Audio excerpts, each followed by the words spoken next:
नमस्कार, welcome back. आज की इस वीडियो में हम बात करने वाले हैं कक्षा 10वीं का जो भौतिक विज्ञान का पहला चैप्टर है प्रकाश, जिसमें एक पार्ट आपके पास है परावर्तन और एक है अपवर्तन। तो इसमें हम बात करने वाले हैं, आज हम बात करेंगे परावर्तन पे। परावर्तन होता क्या है और इससे रिलेटेड जितनी भी चीजें होती हैं जो आपको समझनी चाहिए, आपको जाननी चाहिए, वो सारी चीजें हम इसमें इस वीडियो में बात करेंगे। तो आप कॉपी पेन लेके बैठिए और हर एक नोट्स को प्रॉपर बनाइए, क्योंकि इसमें हमने कंप्लीट नोट्स बना रखे हैं ताकि आपको कोई भी दिक्कत ना आए पढ़ने में। ठीक है, चलिए स्टार्ट करते हैं। पहला आपके पास है प्रकाश में परावर्तन क्या होता है। तो सबसे पहले प्रकाश होता क्या है? तो प्रकाश क्या है? प्रकाश ऊर्जा का वह रूप है जिसकी उपस्थिति में हम वस्तुओं को देख पाते हैं। जब प्रकाश किसी वस्तु पर पड़ता है तो टकराकर हमारी आंखों तक पहुंचता है, जिससे हमें वस्तु दिखाई देती है। आपने देखा होगा कभी भी अगर आप किसी अंधेरे कमरे में जाते हैं तो आप जो लाइट है वो उस वस्तु पे मारते हैं जो आपको देखना पड़ता है या ढूंढना पड़ता है। फॉर एग्जाम्पल, आप किसी कमरे में जा रहे हो और आपको कोई बर्तन लाना है, तो आप बर्तन पे लाइट मारोगे या अपनी आंखों पे लाइट मारोगे? ऑब्वियस सी बात है, आप बर्तन पे लाइट मारोगे। तो जैसी लाइट बर्तन पे पड़ती है तो वहां से टकराकर आपकी आंखों तक आती है, तो तब आप उस वस्तु को देख पाते हैं। तो जनरली प्रकाश क्या होता है? तो प्रकाश ऊर्जा का वह रूप है जिसकी उपस्थिति में हम वस्तुओं को देख पाते हैं। जब भी हम प्रकाश को किसी वस्तु पर डालते हैं तो जो प्रकाश की किरण है उस वस्तु पे टकराती है और फिर हमारी आंखों तक पहुंचती है और तभी हमें वो चीज दिखाई देती है। ठीक है, अब आपके पास है यहाँ पे प्रकाश का परावर्तन क्या होता है। बहुत सिंपल है, प्रकाश का परावर्तन मतलब क्या हुआ, आपको दिख रहा होगा यहाँ पे एक हमने समतल दर्पण लिया हुआ है, ये आप जो आपको दिख रहा होगा, और इस साइड इसकी पॉलिश्ड है, ये वाली साइड पॉलिश्ड है। तो जैसी कोई प्रकाश की किरण इस पे पड़ी, जिसे हम आपतित किरण बोलते हैं, जो किरण किसी भी समतल दर्पण पे पड़ेगी उसे हम आपतित किरण बोलते हैं। इस दर्पण पर पड़ी और पड़ने के बाद इसी माध्यम में वापस लौट गई, आपको दिख रहा होगा। जो किरण टकराकर वापस लौटी उसे बोलते हम परावर्तित किरण। ठीक है, तो जो किरण इसमें पड़ी वो आपतित किरण है, आपतित किरण, और जो वापस गई वो परावर्तित किरण है। तो इसी को बोला जाता है प्रकाश का परावर्तन। जनरली हम कह सकते हैं जब प्रकाश जब प्रकाश की किरणें किसी चमकदार या पॉलिशदार सतह से टकराकर उसी माध्यम में लौट जाती है तो इस घटना को प्रकाश का परावर्तन कहते हैं। आगे आपके पास है, इस घटना को समझने के लिए विभिन्न घटकों को जानना आवश्यक है। जैसा आपको बताया मैंने, एक होता है आपतित किरण। आपतित किरण का मतलब होता है जो किरण, मतलब दर्पण की सतह की ओर आने वाली प्रकाश किरण, इसकी बात करी मैंने, जो ये आपको दिख रहा होगा। तो जो किरण दर्पण पर पड़ती है, ये वाली, इसे बोलते हैं हम आपतित किरण। ठीक है, दूसरी बात होती है परावर्तित किरण की। परावर्तित किरण का मतलब हो गया जो किरण यहाँ से वापस जा रही है, आपको दिख रहा होगा, जो टकराकर वापस जा रही है उसे बोलते हैं हम परावर्तित किरण। ये वाली किरण, ये टकराकर वापस चली गई ये वाली, तो इसे बोलते हैं हम परावर्तित किरण। ठीक है, और जहां पर ये टकराती है इस बिंदु पर अगर हम एक सीधी रेखा खींचे तो इसे बोलते हैं हम अभिलंब। तो थर्ड वाला होगा आपके पास अभिलंब। तो देखिए, पहला आपके पास जो आपको दिख रहा हो आपतित किरण, दर्पण की सतह की ओर आने वाली प्रकाश किरण। परावर्तित किरण, दर्पण की सतह से टकराकर वापस जाने वाली किरण। और अभिलंब, दर्पण के आपतन बिंदु, जिस बिंदु पर किरण टकराती है पर खींचा गया 90 डिग्री का जो लंब होता है उसे बोलता हम। इसकी बात हो रही है जनरली यहाँ पर, इस पॉइंट की बात हो रही है यहाँ पर। ठीक है, उसके बाद आपके पास है आपतन कोण, परावर्तन कोण। देखो बड़ा सिंपल है, आपतन कोण क्या होता है? जो आपतित किरण अभिलंब के साथ कोण बना रही है, ये आपको दिख रहा होगा जो आई वाला है, ये वाला, इसे बोलता हम आपतन कोण। और जो परावर्तित किरण अभिलंब के साथ कोण बनाती है इसे बोलता हम परावर्तन कोण। तो ये आपतन कोण हुआ ऊपर वाला और ये हुआ परावर्तन कोण। समझ गए? तो ये है आपतन कोण और परावर्तन कोण। तो आपको दिख रहा होगा आपतन कोण लिखा हुआ है, आपतित किरण और अभिलंब के बीच का कोण उसे आपतन कोण बोलते हैं। और परावर्तन कोण होता है परावर्तित किरण और अभिलंब के बीच का कोण। एक को हम आई बोलते हैं, आपतन कोण को हम बोलते हैं आई। ये वाला जो कोण है इसे बोलते हम एंगल आई और इसे बोलते हम एंगल आर। ठीक है, अब इसके बाद है परावर्तन के दो नियम होते हैं, बहुत जरूरी है, बहुत इंपॉर्टेंट है। परावर्तन के नियम होते हैं, तो पहला नियम क्या है, बहुत सिंपल है। आपतित किरण आपको बताया मैंने, परावर्तित किरण और तथा आपतन बिंदु पर अभिलंब तीनों हमेशा एक ही तल में स्थित होते हैं। ये मतलब वो इस चीज का आपको दिख रहा होगा। ये आपतित किरण है जो मैंने बात करी, ये परावर्तित किरण है, और ये जो अभिलंब है, ये तीनों एक ही बिंदु पर एक ही तल में होता है। तो ये वाले बिंदु की बात हो रही है जहां पर ये तीनों हैं। तो ये है पहला नियम।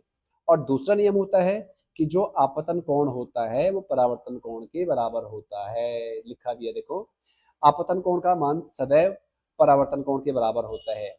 यदि किसी दर्पण यदि कोई किरण दर्पण पर अभिलंब गिरती है तो वह जीरो के कोण पर उसी मार्ग में वापस लौट जाती है। तो फिलहाल आपको सिर्फ ये याद रखना है कि जो आपतन कोण होता है वो किसके बराबर होता है, परावर्तन। यहाँ तक याद रखना है, ये सेकंड नियम है।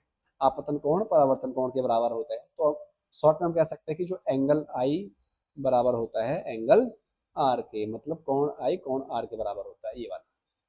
ठीक है, तो इसे बोला जाता है परावर्तन के नियम। उम्मीद आपको समझ आया होगा परावर्तन क्या होता है, और इसके जो विभिन्न घटनाएं होती हैं, विभिन्न अलग अलग घटक होते हैं, वो क्या होते हैं, जिसमें आपका आपतित किरण हो गया, परावर्तित किरण हो गया, अभिलंब हो गया, आपतन कोण हो गया, परावर्तन कोण हो गया, और इसके दो नियम होते हैं। आगे आपके पास है जो परावर्तन है वो मुख्य रूप से दो प्रकार के होते हैं। वो डिपेंड करता है, मतलब ये किस बात पर निर्भर करता है कि प्रकाश की किरणें किस तरह की सतह पर गिर रही है। सतह कैसी हो सकती है, एक सतह हो सकती है चिकनी, मतलब जो एकदम स्मूथ है, और एक हो सकती है खुरदुरी, जो आपको दिख रहा होगा ये वाला, ये खुरदुरी है। तो पहला परावर्तन का प्रकार है उसे बोला जाता है नियमित परावर्तन। नियमित परावर्तन का मतलब क्या हुआ, मैं आपको पहले समझाता हूँ फिर पढ़ के दिखाता हूँ। देखो, नियमित परावर्तन का मतलब है जब जो भी प्रकाश की किरणें हैं वो समांतर किसी पृष्ठ पर पड़ती है, आपको दिख रहा होगा सारी समांतर है, और पड़ने के बाद एक ही दिशा में समांतर परावर्तित हो जाती है, आपको दिख रहा होगा ऐसे एक ही दिशा में जा रही है सारी। तो इसी को बोला जाता है नियमित परावर्तन। जब प्रकाश की समांतर किरणें किसी पूरी सतह से चिकनी समतल और चमकदार सतह पर आपतित मतलब गिरती है, तो परावर्तन के पश्चात वो एक दूसरे के समांतर रहती है और एक निश्चित दिशा में वापस लौटती है। मतलब जो प्रकाश की किरणें होंगी वो समांतर किसी पृष्ठ पर पड़कर परावर्तन के पश्चात एक ही दिशा में वापस लौट जाती है, तो उसे बोला जाता है नियमित परावर्तन। दूसरा होता है अनियमित, या इसे हम विस्तृत परावर्तन भी बोलते हैं। अनियमित मतलब बहुत सिंपल है, आएंगी सारी पैरेलल, मतलब सारी समांतर आएंगी, लेकिन परावर्तन के बाद सब अलग अलग दिशाओं में जाएंगी, तो इसे बोला जाता है अनियमित परावर्तन। तो आपको दिख रहा होगा जब प्रकाश की समांतर किरणें किसी खुरदुरी, उबड़ खाबड़ या असमान सतह पर गिरती है तो परावर्तन के बाद वे अलग अलग दिशाओं में फैल जाती है या बिखर जाती है, इसी को बोलते हम विस्तृत परावर्तन। आगे आपके पास प्रतिबिंब क्या होता है। देखिए, प्रतिबिंब का मतलब होता है जब प्रकाश की किरणें किसी वस्तु के किसी बिंदु से चलकर परावर्तन या अपवर्तन के बाद जिस बिंदु पर वास्तव में मिलती है या मिलती हुई प्रतीत होती है, तो उसे बोलते हैं हम परावर्तन। आप इस सॉरी प्रतिबिंब, आप इसे ऐसे समझ लीजिए, जैसे मान लो आपके पास ये कोई दर्पण है, मान लो कोई दर्पण है, अब यहाँ पे कोई वस्तु है, तो इससे ये किरण गई और यहाँ से वापस आई, और ये दूसरी किरण गई, तो जहां पे ये किरणें आपस में मिल रही है उस बिंदु पर क्या बनता है, आपका प्रतिबिंब बनता है।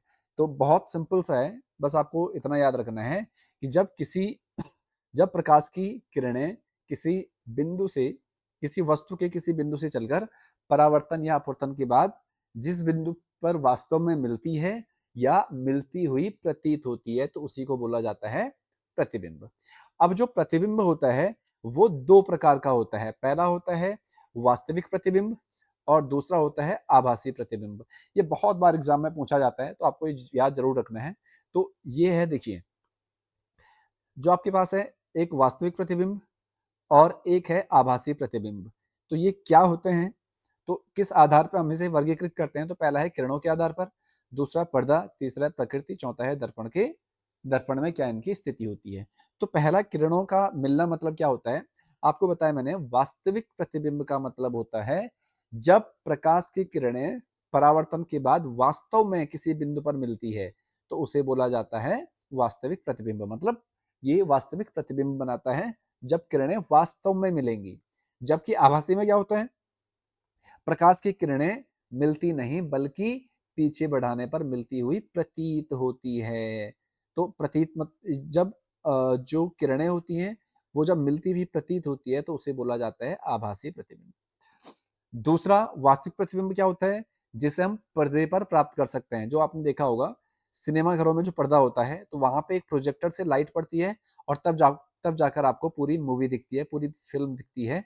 तो जो जो वास्तविक प्रतिबिंब होता है इसे सिनेमा के पर्दे या किसी कागज पर प्राप्त किया जा सकता है।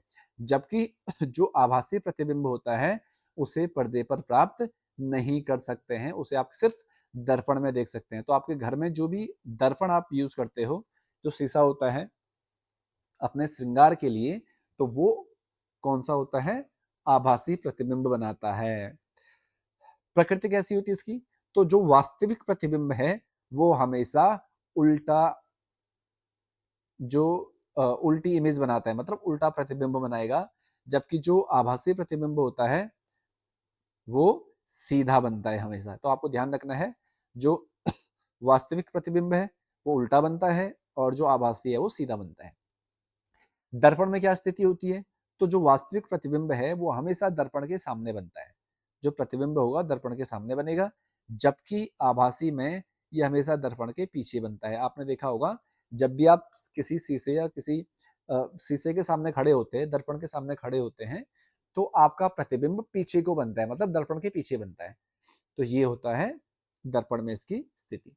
उदाहरण क्या है? तो बड़ा सिंपल सा है, एक सिनेमा घर में पर्दे पर प्राप्त होता है और जो आभासी होता है वो समतल दर्पण पर जैसा हमारा चेहरा दिखता है वो होता है। ठीक है, तो ये है वास्तविक प्रतिबिंब और दूसरा हुआ आभासी प्रतिबिंब। अब जो दर्पण है इसके प्रकार होते हैं। कितने प्रकार का होता है? तो पहला आपके पास है समतल दर्पण। जो आपके घरों में दर्पण होता है उसे बोलते हम प्लेन मिरर या समतल दर्पण। तो ये क्या होता है? ऐसा दर्पण जिसका परावर्तक पृष्ठ पूरी तरह से समतल होता है। आपके घर में जो भी शीशा होता है, दर्पण होता है, आपने देखा होगा वो एकदम फ्लैट होता है, सीधा होता है बिल्कुल, उसमें कोई भी मुड़ाव नहीं होता है। उसे समतल दर्पण कहते हैं। हमारे घरों में चेहरा देखने के लिए इसी दर्पण का उपयोग होता है। इसकी क्या विशेषताएं होती हैं? कभी कभी एग्जाम में आता है समतल दर्पण क्या होता है, इसकी विशेषताएं बताइए। तो पहला आपको बताया मैंने, जो समतल दर्पण होता है क्योंकि ये आभासी प्रतिबिंब बनाता है, तो और जो आभासी प्रतिबिंब होगा वो हमेशा सीधा होता है, पहला। दूसरा पॉइंट है प्रतिबिंब का आकार वस्तु के आकार के बिल्कुल बराबर होता है। मतलब जितना आप जो भी आप शीशे के सामने रखोगे उतना ही शीशे के पीछे भी उसका प्रतिबिंब बनेगा। आगे है प्रतिबिंब दर्पण के पीछे उतनी ही दूरी पर बनता है जितनी दूरी पर वस्तु दर्पण के सामने रखी होती है। आप कभी देखना, अगर आप शीशे के जितने नजदीक खड़े होंगे आपका प्रतिबिंब भी शीशे में उतने ही नजदीक बनता है। अगर आप दूर चले मतलब दूर होते हुए चले जाएंगे तो आपका दर्पण, आपका जो प्रतिबिंब है वो भी दर्पण में पीछे को बनता रहेगा। और आगे और बहुत इंपॉर्टेंट है, एक होता है पार्श्व परिवर्तन। तो ये दिखता है, पार्श्व परिवर्तन का मतलब होता है अगर आप दर्पण में खड़े होते हो तो आपका दायां हिस्सा बायां दिखता है और बायां भाग दायां दिखता है, तो उसी को बोला जाता है पार्श्व परिवर्तन। अब आपके पास ये पूछा भी जाता है, बहुत इंपॉर्टेंट है, पार्श्व परिवर्तन क्या होता है? तो आपको पता होना चाहिए, इसमें वस्तु का दायां भाग बायां दिखाई देता है और बायां भाग दायां दिखाई देता है, तो ये होता है पार्श्व परिवर्तन। ठीक है, अगर आप अपना दायां हाथ उठाओगे तो दर्पण में आपको दिखेगा आपका बायां हाथ उठ रहा है, और अगर बायां उठाओगे तो दायां हाथ उठता है। और इसका एक एप्लीकेशन अगर आपके पास इसका अनुप्रयोग आता है तो होता है एम्बुलेंस। अगर आपने देखी होगी गाड़ी, तो हमेशा उल्टे अक्षरों में लिखा जाता है ताकि जो आगे वाला है वो शीशे पे देख के जो उल्टा है उसे सीधा देख पाए। तो ये होता है आपके पास पार्श्व परिवर्तन और इसका अनुप्रयोग, ठीक है। तो दर्पण के प्रकार में पहला हमने पढ़ा समतल दर्पण क्या होता है, तो आपको समझ आया होगा समतल दर्पण क्या है और इसकी विशेषताएं क्या है। आगे होता है गोलीय दर्पण।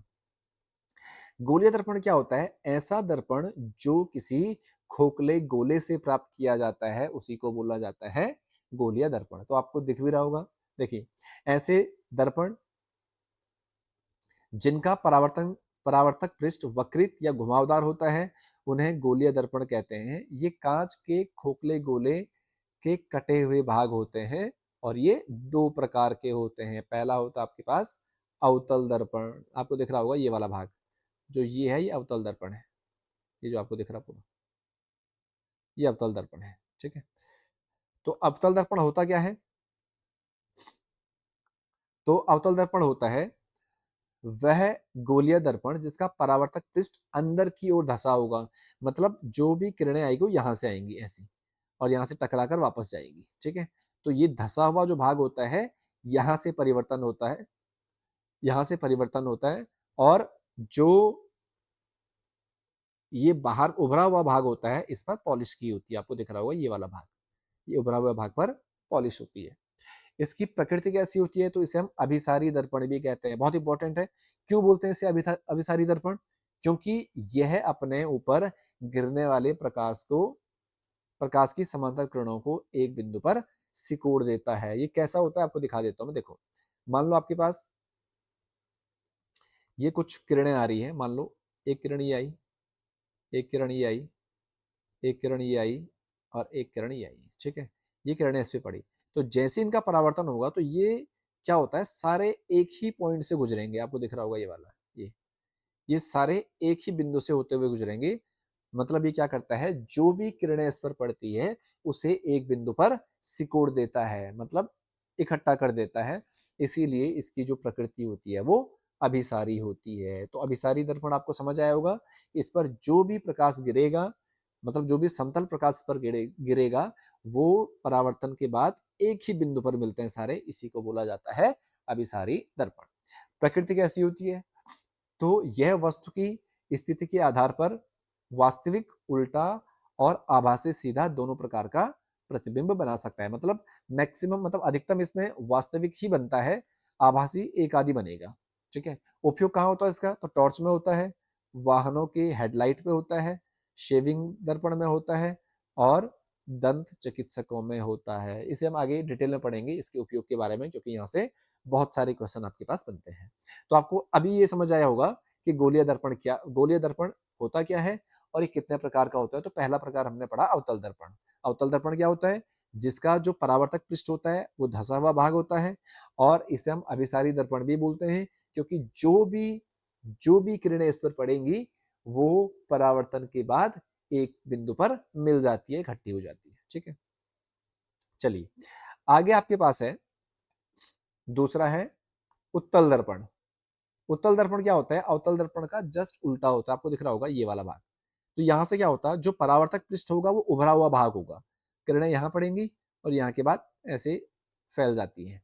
जबकि जो अंदर वाला भाग होता है, धसा भाग होता है, उस पर पॉलिश होती है। आपको दिख रहा होगा ये अंदर वाला भाग, ये वाला, इस पे पॉलिश हो रखी है अंदर और बाहर से परावर्तन होता है। देखो वह गोलीय दर्पण जिसका परावर्तक पृष्ठ बाहर की ओर उभरा हुआ होता है, यानी जो परावर्तन बाहर की उठी सतह से होता है, ये वाला जो आपको बाहर से दिख रहा होगा, इसे हम अपसारी बोलते हैं। अपसारी क्यों बोलते हैं? क्योंकि जो भी प्रकाश किरण इस पे पड़ेगी, जैसे ये है, तो ये उसे ऐसे फैला देता है, मतलब बाहर को कर देता है। इसीलिए इसे हम अपसारी दर्पण भी कहते हैं। तो लिखा भी है, इसे अपसारी दर्पण भी कहते हैं क्योंकि यह अपने ऊपर गिरने वाली प्रकाश की किरणों को बाहर की ओर फैला देती है। प्रतिबिंब कैसा बनेगा? तो आभासी बनता है, सीधा बनता है और छोटा ही प्रतिबिंब बनता है, चाहे वस्तु कहीं पर भी रखा हो। उपयोग क्या होता है उसका? तो उपयोग होता है वाहनों के पीछे ट्रैफिक देखने के लिए और सड़कों पर लगे सुरक्षा दर्पण के रूप में इसका प्रयोग किया जाता है, ठीक है। तो ये आपके पास होता है उत्तल दर्पण। तो ये हमने पढ़े, जो दर्पण होते हैं दो प्रकार के होता है, एक होता है गोलीय दर्पण और एक होता है समतल दर्पण। समतल दर्पण हमने पढ़ा और गोलीय दर्पण में दो भाग है, एक अवतल होता है और एक उत्तल होता है, तो दोनों पे हमने बात करी। आगे आपके पास है महत्वपूर्ण परिभाषाएं जो आपको दिख रहा होगा यहाँ पे, ये एक गोला है और इस गोले से काट कर ही हम क्या निकालते हैं, दर्पण बनाते हैं, तो उसे बोला जाता है गोलीय दर्पण। महत्वपूर्ण परिभाषाएं क्या है देखिए, पहला ध्रुव, ये पूछा जाता है एग्जाम में, ध्रुव क्या होता है, तो दर्पण के परावर्तक तल का जो मध्य बिंदु होता है, अगर आपको दिख रहा होगा ये, अगर मैं इसे दर्पण मान लूं ये वाला, तो इसका जो मध्य बिंदु, ये वाला जो बिंदु आपको दिख रहा होगा, इसे बोलते हैं ध्रुव। तो कोई भी दर्पण है, दर्पण के परावर्तक तल का मध्य बिंदु, उसे क्या बोला जाता है, ध्रुव बोला जाता है। वक्रता केंद्र क्या होता है, वक्रता केंद्र उस गोले का केंद्र जिसका दर्पण एक भाग होता है। मतलब देखो, ये जो दर्पण है हमने इस गोले से निकाला है, तो इस गोले का जो केंद्र होगा ये, इसी को हम वक्रता केंद्र बोलेंगे। उसके बाद है मुख्य अक्ष। मुख्य अक्ष क्या होता है, जो ध्रुव और वक्रता केंद्र को मिलाने वाली एक काल्पनिक रेखा, आपको दिख रहा होगा वो रेखा जो सीधी ध्रुव से और वक्रता केंद्र से होते हुए जाती है, आपको दिख रहा होगा डैश डैश वाली रेखा, इसे बोला जाता है मुख्य अक्ष। उसके बाद होता है मुख्य फोकस। मुख्य फोकस क्या होता है, तो मुख्य अक्ष के समांतर आने वाली किरणें परावर्तन के पश्चात जिस बिंदु पर मिलती है, आपको दिख रहा होगा देखो, एक ये आ रहा है, एक रेखा ये आ रही है और एक रेखा ये आ रही है, और जैसे इनका परावर्तन हो रहा तो ये दोनों एक ही बिंदु से गुजर रहे हैं यहाँ पर, इसी को क्या बोला जाता है, मुख्य फोकस बोला जाता है। और फोकस दूरी क्या होती है, तो जो मुख्य फोकस होता है वहां से जो ध्रुव तक की जो दूरी होती है, यहाँ से यहाँ तक की दूरी, इसी को बोला जाता है फोकस दूरी। ठीक है, तो ध्रुव से फोकस तक की दूरी को फोकस दूरी बोलते हैं, और ये वक्रता त्रिज्या की आधी होती है। मतलब यहाँ पे यहाँ से यहाँ तक आपकी वक्रता त्रिज्या है, देखो यहाँ से यहाँ तक वक्रता त्रिज्या क्या होती है, तो जैसा वक्रता केंद्र हमने पढ़ा हुआ है वैसी वक्रता त्रिज्या होती है उस गोले की त्रिज्या, दर्पण जिसका भाग होता है उसे बोलते हैं वक्रता त्रिज्या। ये भी आप लिख लीजिए वक्रता त्रिज्या क्या होती है, और ये इसका हाफ होता है। मतलब जो सी से लेके यहाँ तक ये टोटल आपके पास होता है आर, देखो यहाँ से यहाँ तक ये आर होता है, यहाँ से यहाँ तक, और ये होता है एफ। तो जो आर होता है वो एफ का डबल होता है। अगर मुझे एफ निकालना है, मतलब फोकस निकालना है, तो जो वक्रता त्रिज्या है इसका हाफ कर देंगे, जो आपको दिख भी रहा होगा ये करा हुआ है। ठीक है, तो ये है कुछ बिंदु जो आपको पता होने चाहिए। ठीक है, आगे आपके पास है अवतल दर्पण द्वारा प्रतिबिंब के निर्माण। जो अवतल दर्पण होता है उससे प्रतिबिंब का निर्माण कैसे होता है, अब उसके कुछ नियम होते हैं जिसके बारे में हम बात कर रहे हैं। क्या नियम होता है, अवतल दर्पण के सामने वस्तु को अलग अलग स्थानों पर रखने पर प्रतिबिंब की प्रकृति और आकार बदलते हैं। किरण आरेख बनने के लिए हमेशा याद रखें, क्या याद रखना आपको, पहला, जब भी कोई रेखा, जब भी कोई किरण जो मुख्य अक्ष है अगर उसके समांतर जा रही है तो हमेशा फोकस से होके जाएगी, ये है पहला रूल, ये आपको ध्यान रखना है, लिखा हुआ है। परावर्तन के बाद हमेशा फोकस से होकर गुजरती है जो रेखा होती है। दूसरा, जो भी रेखा फोकस से जाएगी, आपको दिख रहा होगा जस्ट इसका उल्टा है, जो भी फोकस से होकर जाएगी परावर्तन के बाद मुख्य अक्ष के समांतर हो जाती है, ये आपको दिख रहा होगा। तीसरा, जो रेखा वक्रता केंद्र से जाती है वो वक्रता केंद्र से ही वापस आती है, आपको ये बात भी ध्यान रखनी है। ये तीन चीजें बहुत इंपॉर्टेंट है, और ये अवतल दर्पण के लिए भी है और ये उत्तल दर्पण के लिए भी है, आपको यहाँ पे दिख रहा होगा। देखो ये मुख्य अक्ष के समांतर जा रही है, अब क्योंकि ये उत्तल दर्पण है तो ये रेखा को क्या करेगा, फैलाएगा, वापस कर देगा यहाँ से, देखो। लेकिन अगर आप इसे खींचोगे आगे तो ये डैश डैश करते हुए आगे आएगा, और ये जाएगा कहाँ से, फोकस से ही जाएगा। ऐसे ही जो रेखा फोकस से जा रही है तो वो परावर्तन के बाद मुख्य अक्ष के समांतर हो जाती है, आपको दिख रहा होगा ऐसे। और तीसरा, जो वक्रता केंद्र से जा रही है वही वक्रता केंद्र से वापस आ जाएगी। तो ये है आपके पास जो इसके नियम है। अब आपको बताता हूं मैं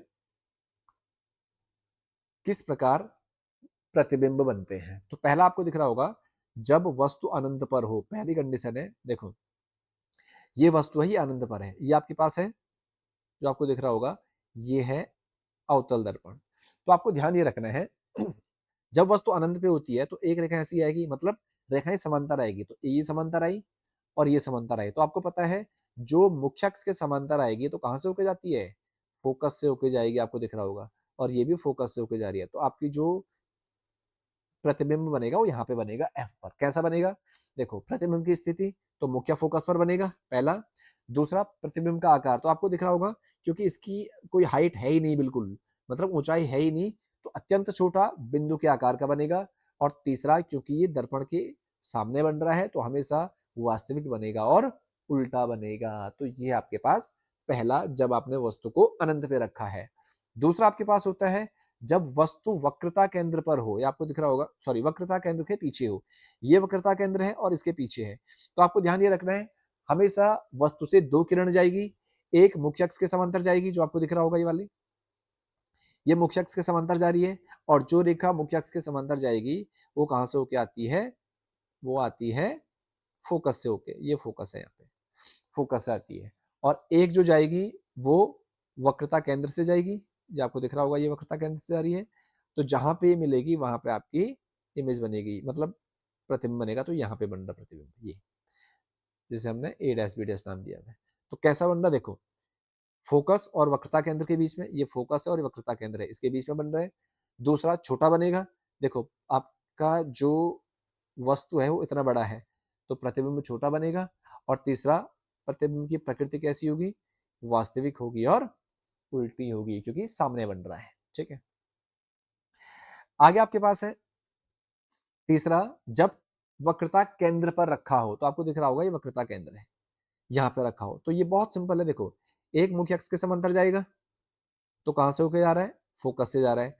और एक, क्योंकि अब वक्रता केंद्र पे खुद वस्तु रखी हुई है तो ये फोकस से जाएगा फिर, और ये फोकस से जो जाएगा वो मुख्य अक्ष के समांतर हो जाएगा। तो ये दोनों रेखाएं देखो, एक ऐसे जा रही है यहाँ से, तो यहाँ से होते हुए इधर जा रही है, और एक फोकस से जा रही है तो वापस आके ए पे मिल रही है। तो आपने देखा, जब वक्रता केंद्र पर वस्तु रखी हो तो जो प्रतिबिंब है वो भी वक्रता केंद्र पर ही बनेगा, और उतना ही बनेगा जितना वो है। तो आपको दिख रहा होगा प्रतिबिंब की स्थिति क्या होगी? तो वक्रता केंद्र पर ही बनता है। प्रतिबिंब का आकार कैसा होगा? तो वस्तु के समान आकार का होगा, मतलब जितना वस्तु है उतनी ही आपका प्रतिबिंब भी बनेगा। और तीसरा, प्रतिबिंब की प्रकृति कैसी होगी? तो वास्तविक होगी और उल्टा होगा। ठीक है, आगे आपके पास है जब वस्तु वक्रता केंद्र और फोकस के बीच में हो। तो आपको दिख रहा होगा ये वक्रता केंद्र है और ये फोकस है, इसके बीच में है। तो रूल आपको वही ध्यान रखना है, एक हमेशा मुख्य अक्ष के समांतर जाएगा, जो मुख्य अक्ष के समांतर जाएगा वो फोकस से वापस आ जाएगा, आपको दिख रहा होगा। और एक वक्रता केंद्र से जा रहा है तो वक्रता केंद्र से ही वापस भी आएगा, और जहां पे ये दोनों मिलेंगी वहां पे आपकी प्रतिबिंब बनेगा। तो ये आपकी वस्तु थी और ये आपका प्रतिबिंब है। कैसा बनेगा? तो पहले स्थिति क्या है इसकी?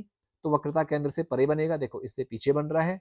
दूसरा, वस्तु का आकार वस्तु से बड़ा होगा, आपको दिख रहा होगा ये वस्तु है और ये प्रतिबिंब है।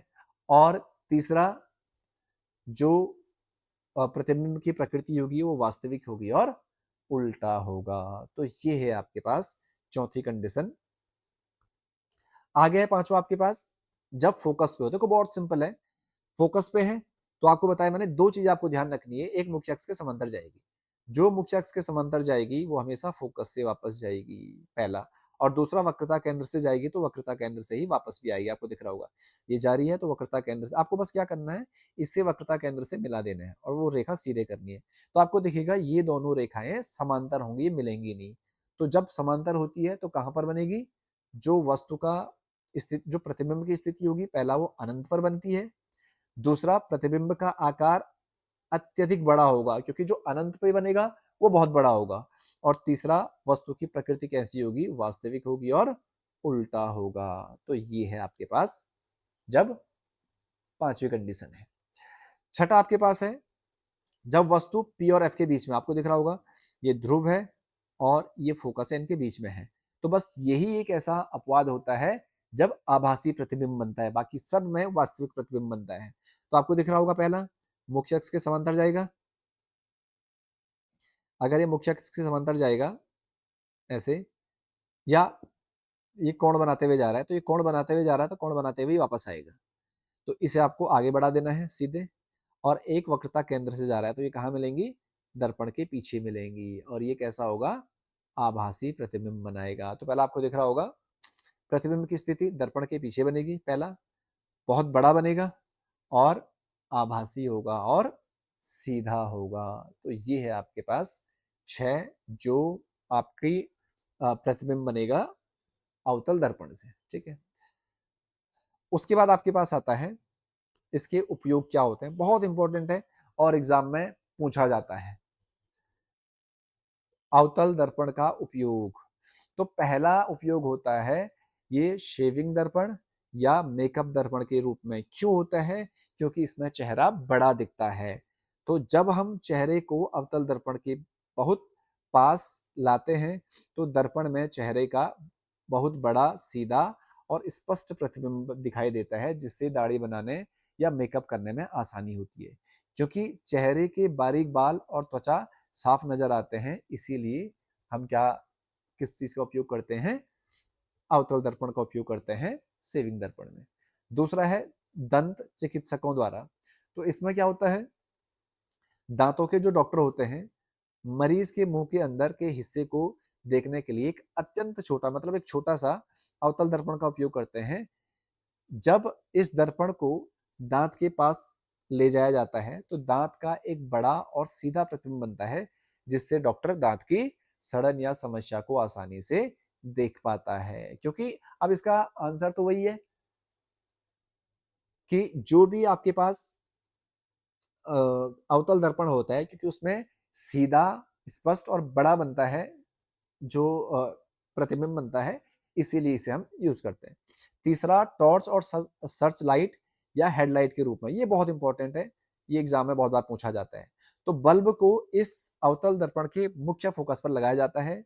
जब बल्ब से प्रकाश की किरणें निकलकर दर्पण पर पड़ती है तो दर्पण उन्हें परावर्तित करके एक शक्तिशाली और सीधा समांतर पुंज बनाता है, जो सड़क पर बहुत दूर तक जाता है। मतलब आप इसे ऐसा समझिए, देखिए ये मान लो दर्पण है आपके पास, ये है, ये माना टॉर्च है आपका, ऐसे ही होता है, ये टॉर्च है।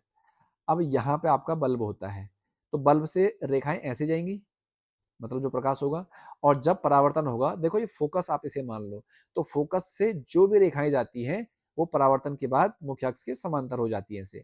तो जो आपको प्रकाश दिखेगा वो सीधे आगे को दिखेगा और बहुत बड़े पुंज के रूप में दिखेगा।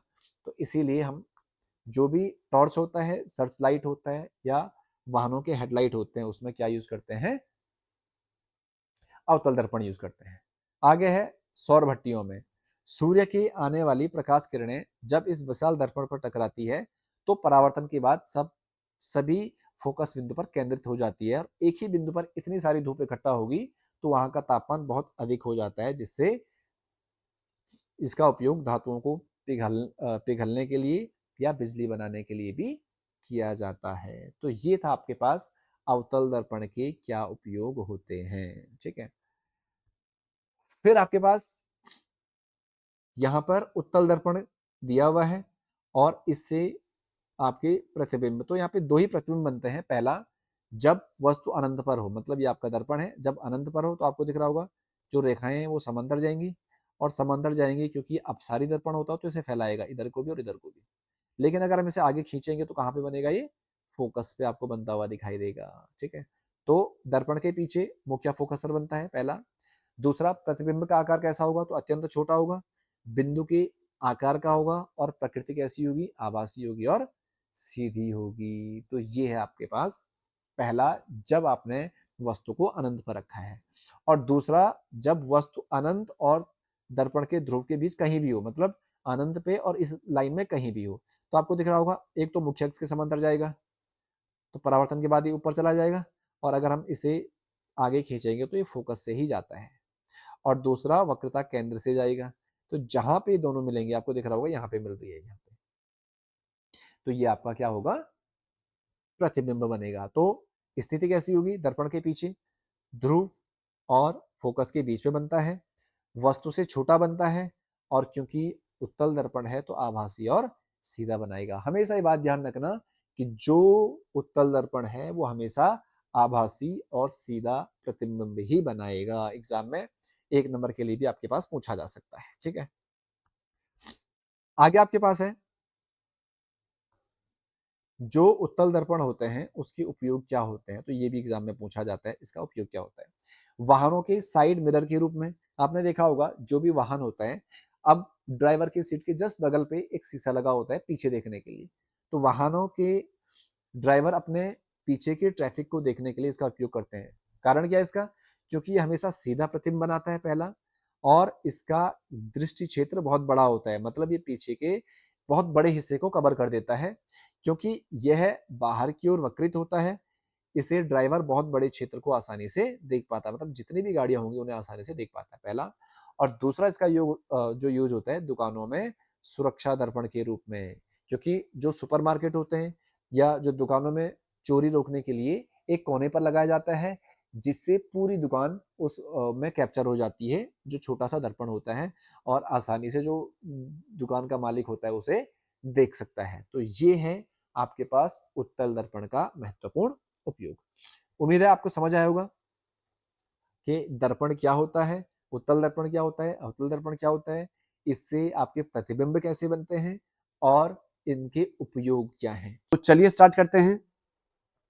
पहला आपके पास लिखा हुआ है प्रकाश का अपवर्तन, मतलब प्रकाश का अपवर्तन क्या होता है। बहुत सिंपल है, प्रकाश का अपवर्तन क्या होता है, जब प्रकाश की किरण एक पारदर्शी माध्यम से दूसरे पारदर्शी माध्यम में प्रवेश करती है, तो वह अपने मूल पथ से थोड़ा विचलित हो जाती है, मतलब मुड़ जाती है।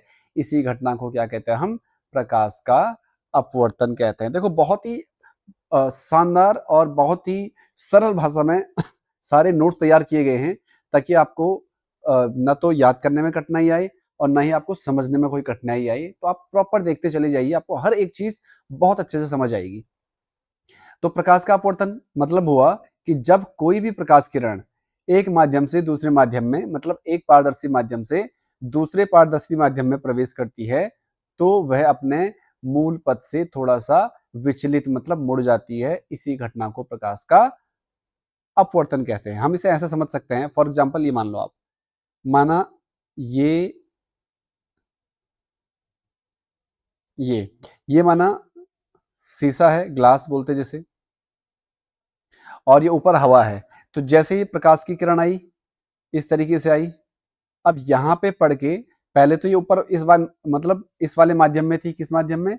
वायु के माध्यम में। अब जैसे ये शीशे में एंटर हुई, तो इसकी जो गति है वो थोड़ा सा कम हो गई, और ये हल्का सा मुड़ गई ऐसे, जबकि इसे जाना ऐसे था, सीधे सीधे इस तरीके से।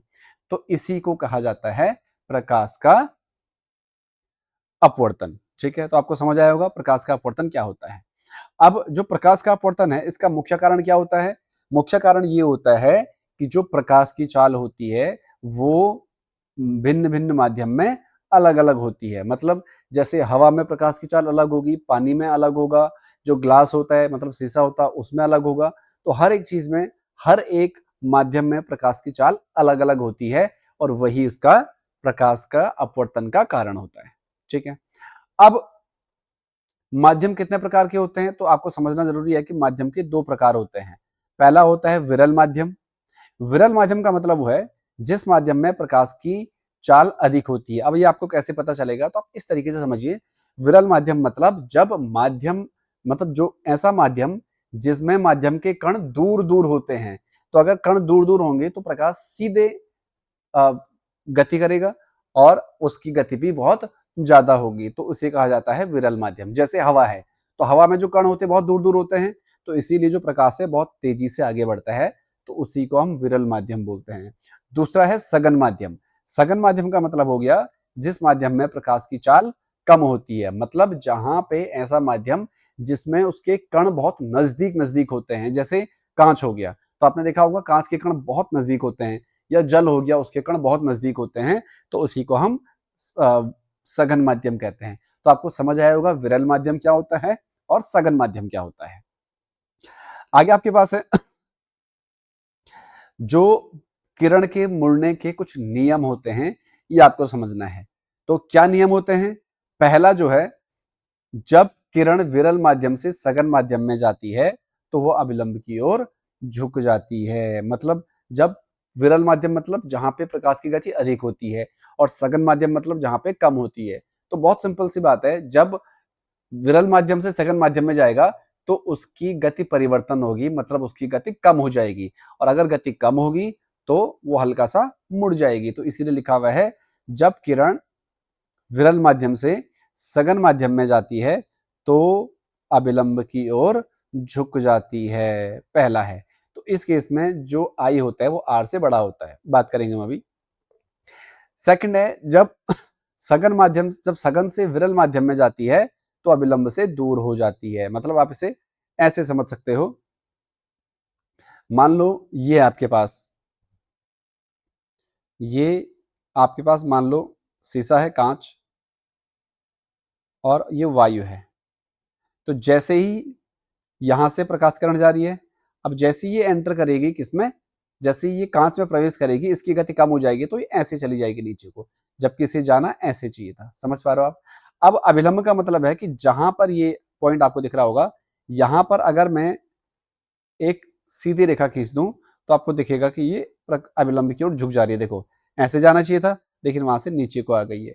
तो इसी को कहा जाता है प्रकाश, मतलब जब किरण विरल माध्यम से सघन माध्यम में जाती है तो अभिलंब की ओर झुक जाती है।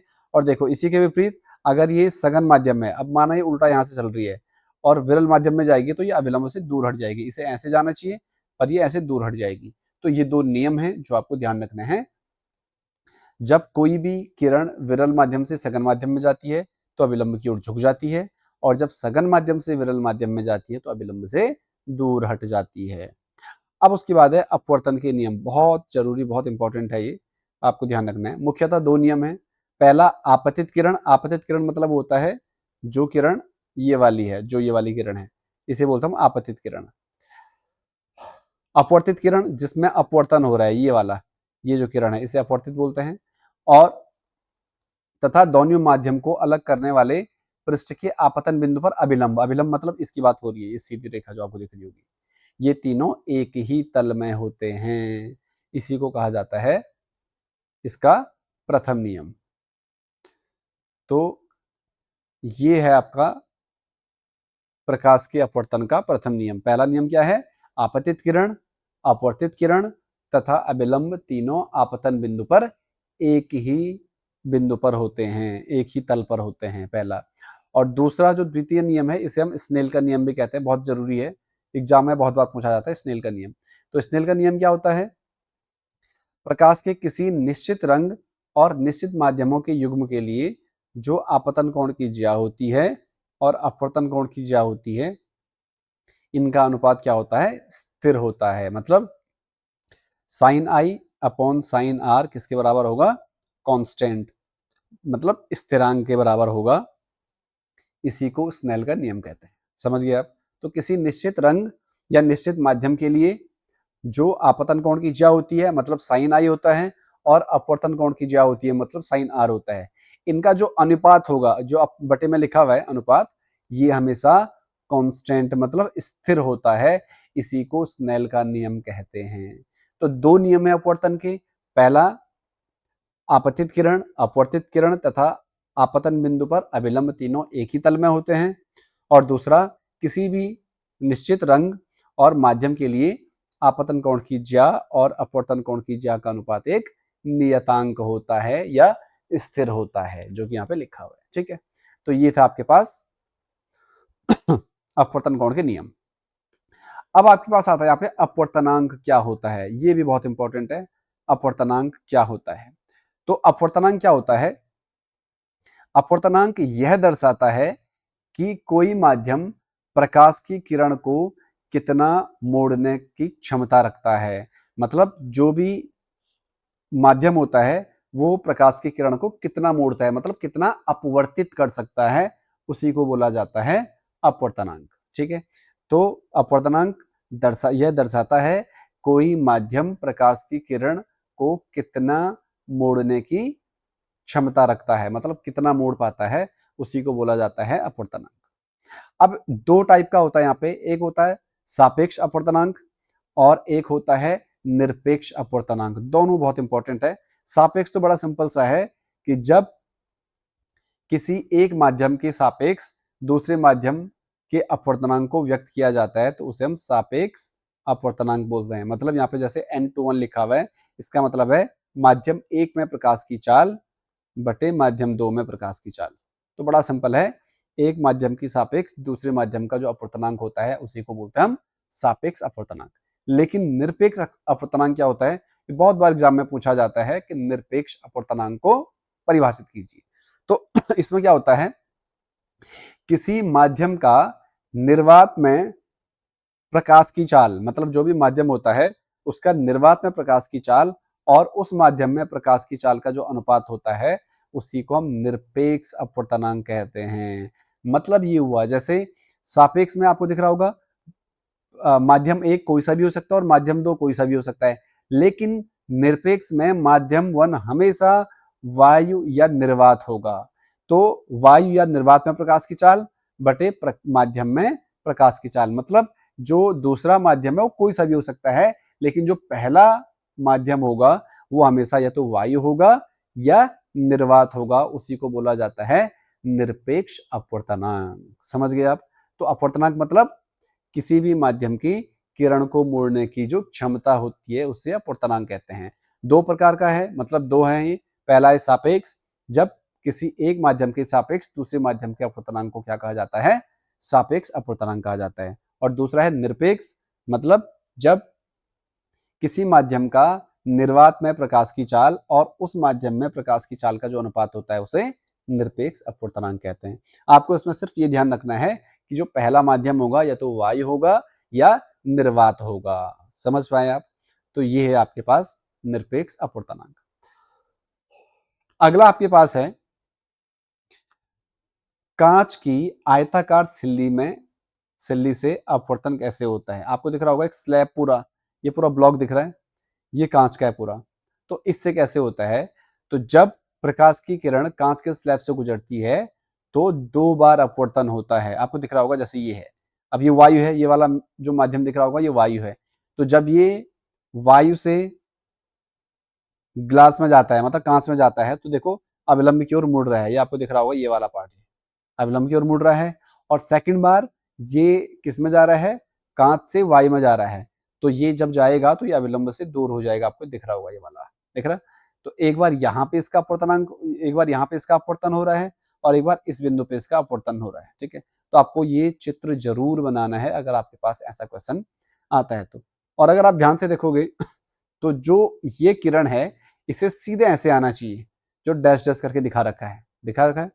तो जो ये वाला आपको दिख रहा होगा, जो ये वाली किरण है इसे बोलते हैं हम निर्गत किरण। क्या बोलते हैं? निर्गत किरण। और ये है मूल आपतित किरण। और इनके बीच का जो विस्थापन है या जो दूरी है उसे बोलते हैं हम पार्श्विक विस्थापन। ये भी बहुत ज्यादा जरूरी है, एग्जाम में पूछा जाता है। पार्श्विक विस्थापन से आप क्या समझते हो? तो आपको दिख रहा होगा कि जो भी निर्गत किरण का मतलब जिस किरण का 2 बार अपवर्तन होता है उसे बोला जाता है। तो आपको दिख रहा होगा ये एक बार यहाँ पे हो रहा है, इसका यहाँ से आया और ये अविलंब की ओर झुक गया और फिर यहाँ से यहाँ पर हो रहा है। तो ये जो किरण निकली है इसे बोलते हैं निर्गत किरण और ये है मूल किरण। तो लिखा हुआ है निर्गत किरण मूल आपतित किरण के समांतर होती है, लेकिन वह अपने पथ से थोड़ी खिसक जाती है। इसी दूरी को क्या बोला जाता है? पार्श्विक विस्थापन कहते हैं। तो यहाँ पे जो आपतन कोण होगा, ये वाला जो आपको दिख रहा होगा, ये वाला, ये आपतन कोण है। ये किसके बराबर होता है? निर्गत कोण। ये वाला आपको दिख रहा होगा, इसके बराबर होता है। ठीक है, तो ये है आपके पास आयताकार सिल्ली से अपवर्तन किस प्रकार होता है। तो आपको समझ आया होगा कि जो ये प्रकाश किरण आ रही है इसका 2 बार अपवर्तन हो रहा है, एक बार यहाँ पे हो रहा है और एक बार यहाँ पे हो रहा है। ठीक है, तो इसे निर्गत किरण कहते हैं और ये मूल किरण है और इनके बीच का जो अंतर आपको दिख रहा होगा या जो दूरी दिख रही होगी उसी को बोला जाता है पार्श्विक विस्थापन। ठीक है, आगे आपके पास है गोलीय लेंसों द्वारा अपवर्तन। जो गोलीय लेंस होते हैं उससे अपवर्तन किस प्रकार होता है? तो आपको पता होना चाहिए जो गोलीय लेंस होते हैं वो किससे प्राप्त किए जाएंगे? गोले से प्राप्त किए जाएंगे। गोलीय लेंस का मतलब ही होता है ऐसे लेंस जो गोले से प्राप्त किए जाते हैं। तो लेंस 2 पृष्ठों से घिरा हुआ एक पारदर्शी माध्यम होता है या है जिसका कम से कम एक पृष्ठ गोलीय होता है। तो आपको दिख रहा होगा जो पहला वाला आपको दिख रहा है, पहला होता है उत्तल लेंस। कौन सा लेंस? उत्तल। इसी को अभिसारी लेंस भी बोलते हैं। आपको ये भी साथ में ध्यान रखना है। देखो उत्तल लेंस क्या होता है, ये बीच में मोटा होता है, आपको दिख रहा होगा ये बीच में मोटा है और किनारों से पतला है, तो इसी को बोला जाता है उत्तल लेंस। अब इसे अभिसारी लेंस क्यों कहते हैं? क्योंकि इस पर जो भी किरणें पड़ेंगी, आपको दिख रहा होगा ये किरणें पड़ रही हैं, ये उन सबको एक बिंदु पर इकट्ठा करता है। यहाँ पे देखो ऐसा आ रही है सारी, तो इसे बोला जाता है अभिसरित, मतलब अभिसारी लेंस। अभिसारी लेंस क्या होता है? यह प्रकाश की किरणों को एक बिंदु पर इकट्ठा करता है। तो कभी कभी एग्जाम में पूछा जाता है उत्तल लेंस को अभिसारी लेंस क्यों कहते हैं? तो आपको ध्यान रखना है, क्योंकि उत्तल लेंस पर पड़ने वाले जितनी भी किरणें होती हैं जो मुख्य अक्ष के समांतर होती हैं, ये अपवर्तन के बाद सारी एक बिंदु पर इकट्ठा कर देता है। जहां पे आपको दिख रहा होगा F2 है, दिख रहा है ये वाला। तो ये आपके पास उत्तल लेंस। अगला आपके पास है अवतल लेंस। अवतल लेंस को बोलते हैं हम अपसारी लेंस। अवतल लेंस क्या होगा? जस्ट उल्टा है, जो बीच से पतला होता है, आपको दिख रहा होगा बीच से पतला है और किनारों से कैसा है, ये मोटा है, तो इसे बोला जाता है अवतल लेंस। और इस लेंस को अपसारी लेंस कहते हैं। अपसारी लेंस मतलब क्या होता है? जो भी किरणें इस पर जाती हैं, आपको दिख रहा होगा जो भी मुख्य अक्ष के समांतर किरणें जा रही हैं, ये उसे अपसरित मतलब फैला देता है। देखो ऐसे ये किरणों को ऐसे फैला दे रहा है, तो इसे बोला जाता है अपसारी लेंस। समझ पाए आप? तो अपसारी लेंस अवतल लेंस को क्यों बोलते हैं? क्योंकि मुख्य अक्ष के समांतर जितनी भी रेखाएं या जितनी भी जो किरण होती है वो अवतल लेंस पर पड़ती है, तो ये उसे अपसरित कर देता है, मतलब फैला देता है। और अगर आप इसे पीछे खींचोगे देखो, तो ये फोकस पर मिलता है यहाँ पे। ठीक है, इसकी हम आगे बात करेंगे।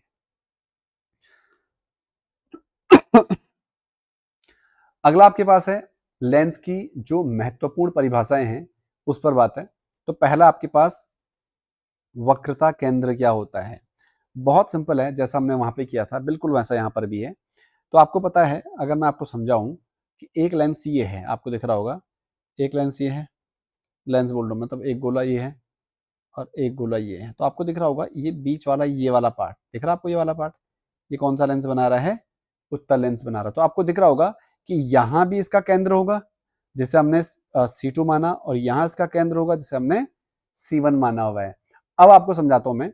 देखो इसमें लिखा हुआ है लेंस की दोनों गोलाकार सतहें जिन काल्पनिक गोले का भाग होता है, उन गोलों के केंद्रों को क्या कहा जाता है? वक्रता केंद्र कहा जाता है। तो आपको समझ आया होगा कि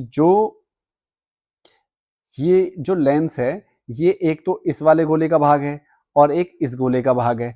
तो इन गोलों के जो केंद्र होते हैं, जिसे मैंने C1 C2 कहा है, उसी को क्या बोलते हैं? इसका वक्रता केंद्र। और लेंस के दो वक्रता केंद्र होते हैं, तो आपको समझ आया होगा क्यों, क्योंकि ये दो गोलों से मिलकर बनता है। एक को हम C1 बोलते हैं और एक को C2 बोलते हैं। समझ पाए? अगला है आपके पास मुख्य अक्ष क्या होता है? तो बहुत सिंपल है, एक काल्पनिक सीधी रेखा जो दोनों लेंसों के वक्रता केंद्र से होकर गुजरती है, उसी को क्या बोला जाता है? मुख्य अक्ष बोला जाता है। ठीक है, अगला है प्रकाशीय केंद्र। प्रकाशिक केंद्र होता क्या है? लेंस का वह बिंदु जिससे होकर गुजरने वाली प्रकाश किरणें बिना मुड़े सीधे निकल जाती है। मतलब आपको ऐसे समझाता हूं मैं, जैसे ये है, ये दिख रहा है आपको, ये लेंस है, माना कौन सा लेंस है? ये उत्तल लेंस है।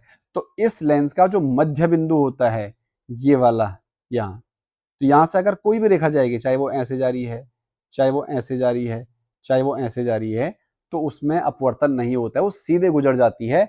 उसी को बोला जाता है प्रकाशिक केंद्र। तो आपको समझ आया होगा प्रकाशिक केंद्र क्या होता है। मतलब ये एक तरीके से लेंस का मध्य बिंदु होता है।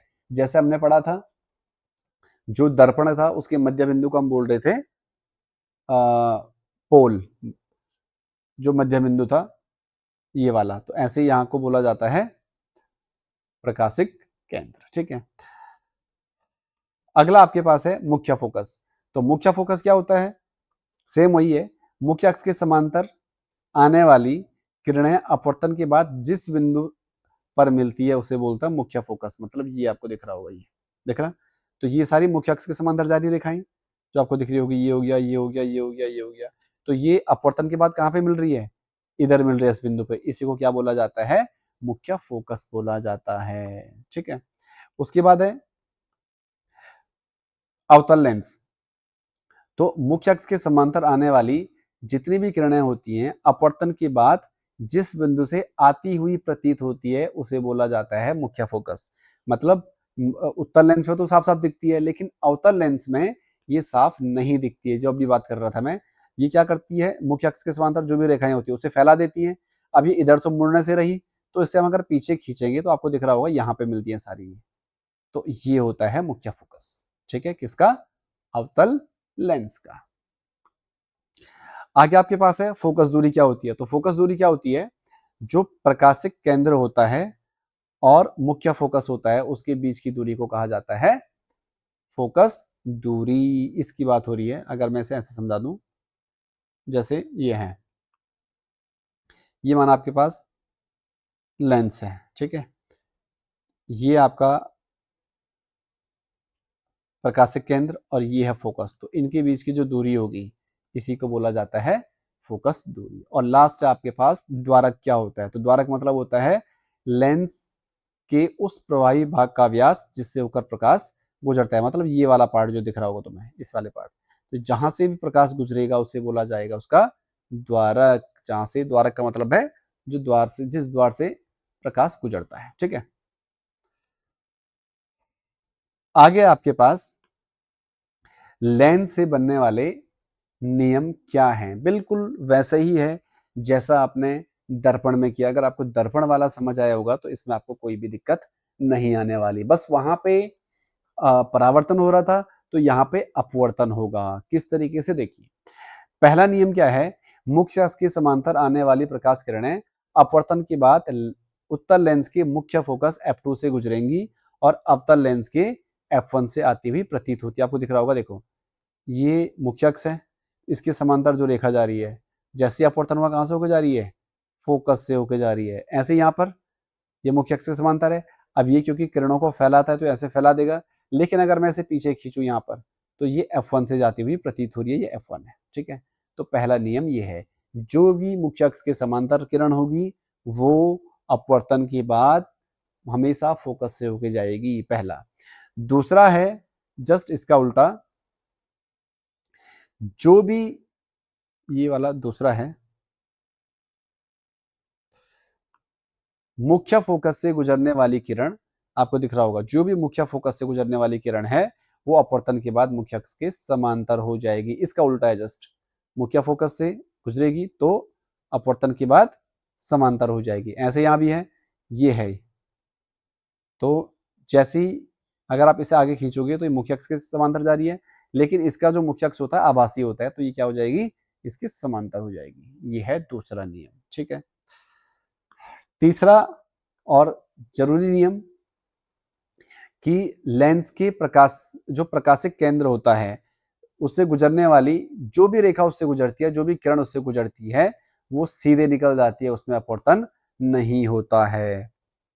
जो मैंने आपसे बात करी थी। तो जो प्रकाशिक केंद्र क्या होता है, इससे कोई भी किरण जाएगी तो उसमें अपवर्तन नहीं होगा, सीधे गुजर जाएगी। ऐसे ही अवतल में भी होता है। तो एक उत्तल का है और एक अवतल का है। ठीक है। तो ये है आपके पास जो नियम है।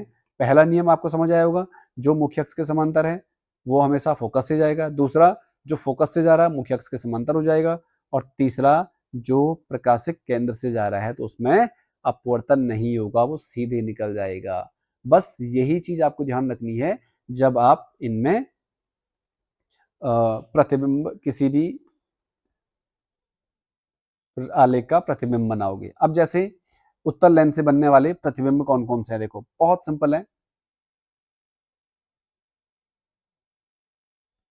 ये वाला इसमें गलत हो गया, ये नहीं आना चाहिए था इसमें।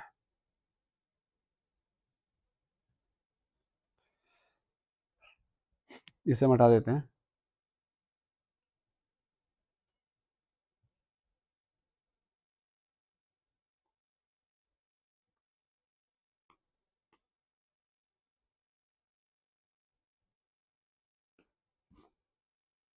ये आपको मैं बना के दिखा देता हूँ, देखो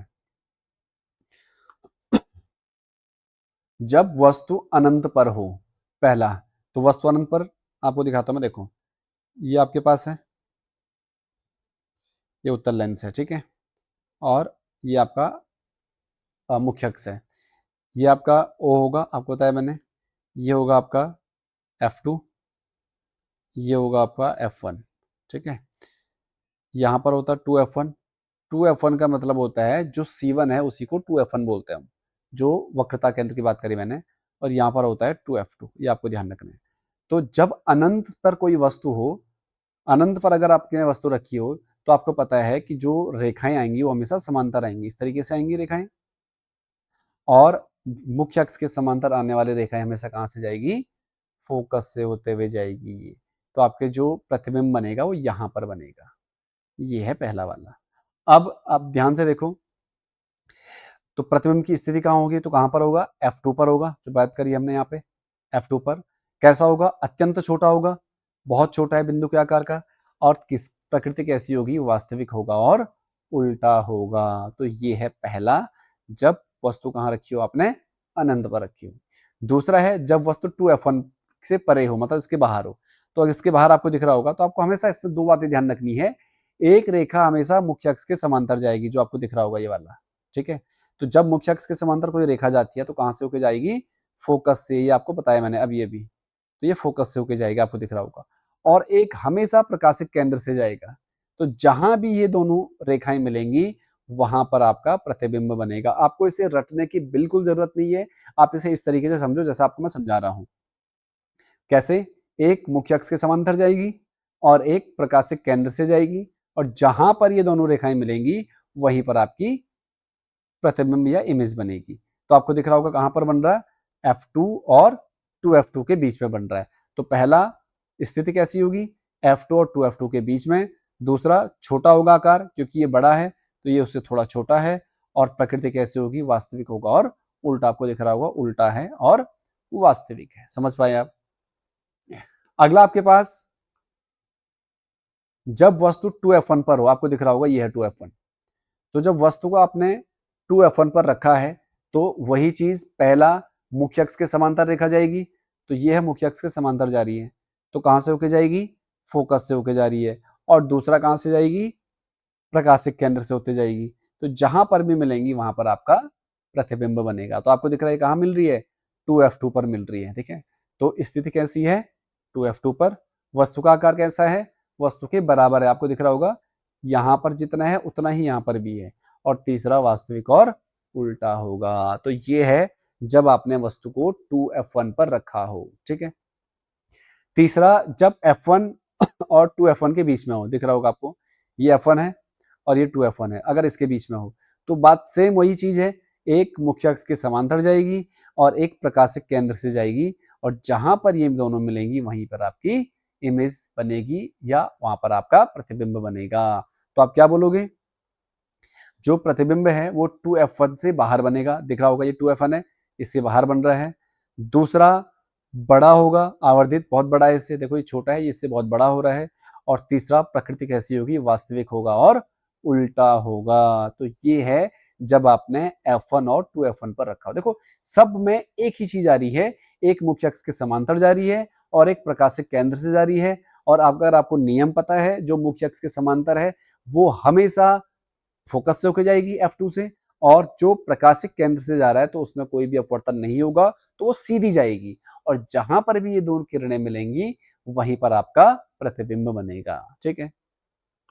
ऐसे अगला आपके पास, जब कहां पर रखा हो आपने, वस्तु को F1 पर रखा हो, ये F1 है, तो आपको दिख रहा है एक मुख्य अक्ष के समांतर जा रही है और एक प्रकाशिक केंद्र से जा रही है। तो आपको दिखेगा कि ये दोनों क्या है, ये दोनों आपस में मतलब समांतर हैं, ये कहीं नहीं मिलने वाली। तो अगर हम मानते हैं कि समांतर है तो कहां मिलेगी, अनंत पर मिलेगी। तो पहली स्थिति है ये अनंत पर मिलेगी।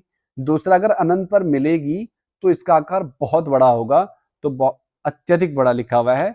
और तीसरा, प्रकृति कैसी होगी, तो वास्तविक होगा और उल्टा होगा। और लास्ट है इसमें, जब वस्तु आपने F1 और प्रकाशिक केंद्र के बीच में रखा हो, दिख रहा होगा। तो वही है, एक मुख्य अक्ष के समांतर है तो कहां से जाएगी, F2 से जाएगी, और एक प्रकाशिक केंद्र से जाएगी। अब आपको दिख रहा होगा इस साइड को ये फैल रही है इधर को, तो ये यहाँ तो मिलेंगी नहीं, ऐसे जा रही है। तो ये अगर मैंने पीछे खींचूं तो ये ऐसे जा रही है, देखो डैश डैश करते हुए, और यहाँ पर मिल रही है। तो ये पहला लेंस के उसी ओर बनेगा, मतलब जहां पर आपने प्रतिबिंब रख, जहां पर आपने वस्तु रखा है उसी ओर प्रतिबिंब बनेगा। दूसरा बहुत बड़ा बनेगा, और तीसरा आभासी और सीधा बनेगा। तो सिर्फ ये एक कंडीशन है जहां पर जो उत्तल लेंस से प्रतिबिंब बनता है वो कैसा बनता है, आभासी बनता है और सीधा बनता है। ठीक है, तो ये है आपके पास उत्तल लेंस से किस प्रकार आप बना सकते हो सारी इमेज या प्रतिबिंब। अगला है अवतल लेंस से बनने वाले प्रतिबिंब। बड़ा सिंपल है, यहाँ पर दो ही होता है एक जब वस्तु अनंत पे रखी हो, और एक जब वस्तु किसी भी सीमित दूरी पर रखी हो। जैसे वहां पे कॉन्वेक्स, मतलब जो उत्तल दर्पण था उससे बन रहा था, तो यहाँ पे वो अवतल में होता है। देखो जब अनंत पर होगी तो किरणें ऐसे जाएंगी। अब क्योंकि ये जो लेंस है ये अपसारी लेंस है, तो ये अपसारित कर देगा, मतलब फैला देगा। अब ये फैलाएंगे तो यहाँ तो मिलेंगी नहीं, तो कहाँ को बनेगी, पीछे को। तो आप इसे खींचोगे तो ये F1 पर इमेज बनाएगी, मतलब F1 पर प्रतिबिंब बनाएगी। तो कैसा होगा, F1 पर लेंस की उसी ओर होगा, अत्यंत छोटा, बहुत छोटा होगा, आभासी और सीधा, क्योंकि जो डैश डैश करके बनता है हमेशा आभासी होगा, और जो आभासी होता है वो सीधा होता है। ये आपको मैंने बताया था पहले। दूसरा, जब वस्तु किसी भी सीमित दूरी पर हो, मतलब आप कहीं भी रख लो इसे, तो कंडीशन वही है, एक मुख्य अक्ष के समांतर जाएगा। अब क्योंकि अपसरित है तो ये बाहर को फैलाएगा इसे। अगर हम इसे पीछे खींचे तो कहां से जाएगा, फोकस से जाएगा। और दूसरा, प्रकाशिक केंद्र से जा रहा है, दिख रहा होगा आपको। तो जहां पे मिल रही है वहां पे आपकी प्रतिबिंब बन रहा है या इमेज बन रही है। तो ये कैसा बनेगा, F1 और ऑप्टिकल सेंटर, मतलब प्रकाशिक केंद्र के बीच में बनेगा, वस्तु से छोटा होगा, और आभासी और सीधा। आभासी क्यों, क्योंकि ये भी डैश डैश करके मिल रही है। तो ये है अवतल लेंस से बनने वाले प्रतिबिंब। ठीक है, आगे आपके पास है जो लेंस का सूत्र क्या होता है, और इससे इसका आवर्धन किस प्रकार हम निकाल सकते हैं। तो कार्तीय चिन्ह प्रणाली है, बड़ा सिंपल है। आपको जैसा मैंने उसमें बताया था बिल्कुल वैसे ही है। मान लो ये आपके पास लेंस है, कौन सा लेंस है, ये उत्तल लेंस है। ठीक है, और ये आपके पास मुख्य अक्ष है। अब यहां पर इससे दाईं ओर जो जितनी भी आपके प्रतिबिंब बनेंगे हमेशा प्लस में लिखे जाएंगे, इसके बाईं ओर जो होंगे हमेशा माइनस में होंगे। समझ गई। इस लाइन से ऊपर को जो भी बनेगा वो हमेशा प्लस में होगा, और इस लाइन से नीचे जो बनेगा वो हमेशा माइनस में होगा। तो लिखा भी है, उत्तल लेंस की फोकस दूरी, जो उत्तल लेंस की फोकस दूरी हमेशा क्या होगी, धनात्मक होती है। क्यों होती है, क्योंकि हमेशा फोकस इस साइड होता है उत्तल लेंस का।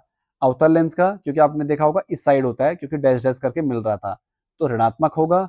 और बिंब की जो दूरी होगी हमेशा वो भी ऋणात्मक होगी। सूत्र क्या होता है इसका, तो सूत्र होता है 1/f बराबर 1/v माइनस 1/u। ये बिल्कुल वैसे ही है जैसा आपने दर्पण का किया था, बस यहाँ पे माइनस आ जाता है। जहां पर v प्रतिबिंब की दूरी होगी, u वस्तु की दूरी होगी, और f फोकस दूरी होगी। अगला आपके पास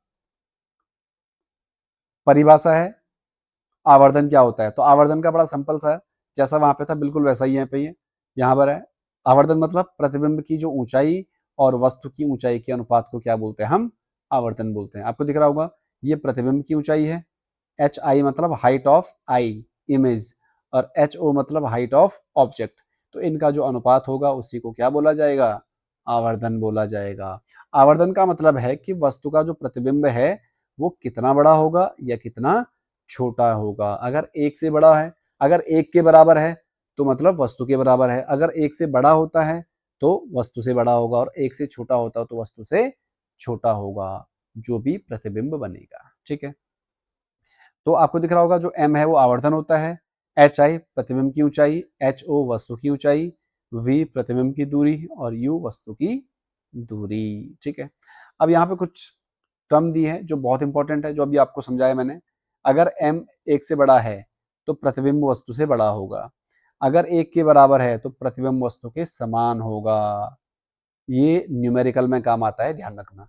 और अगर 0 और 1 के बीच में है तो छोटा होगा।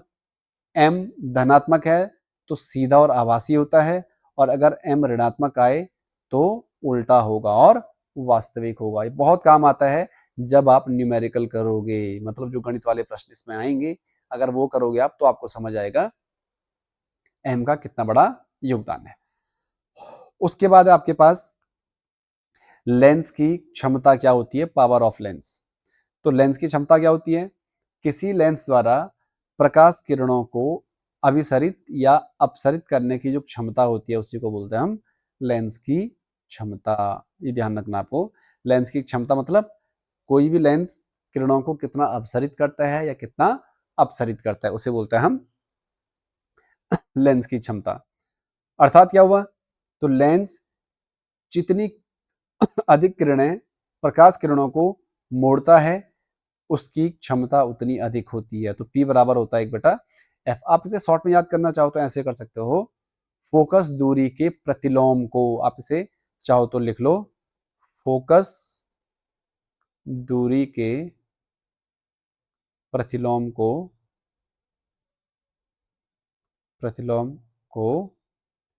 लेंस की क्षमता कहते हैं, क्षमता कहते हैं। ये भी है, आप इसे याद रख सकते हो, क्योंकि P बराबर 1/f होता है। मतलब जो फोकस दूरी है इसका जो प्रतिलोम होगा उसी को क्या बोलते हैं हम, लेंस की क्षमता बोलते हैं। इसे हम P से दिखाते हैं। और F फोकस दूरी होती है, हमेशा याद रखना F हमेशा मीटर में होना चाहिए। जब भी इसमें आप न्यूमेरिकल करो तो आपको ध्यान ये रखना है F को किस में होना है, मीटर में होना चाहिए। इसका जो SI यूनिट होता है, SI मात्रक, वो होता है डायोप्टर। बहुत काम की चीज है डायोप्टर, क्या होता है पूछा जाता है। तो ये होता है लेंस की क्षमता का मात्रक, और इसका प्रतीक होता है D। इट मीन्स एक डायोप्टर होता है 1 मीटर, 1 प्रति मीटर। अब एक बार आपके पास ये आता है कि एक डायोप्टर को आप परिभाषित कीजिए, तो एक डायोप्टर उस लेंस की क्षमता है, उस लेंस की क्षमता है जिसकी फोकस दूरी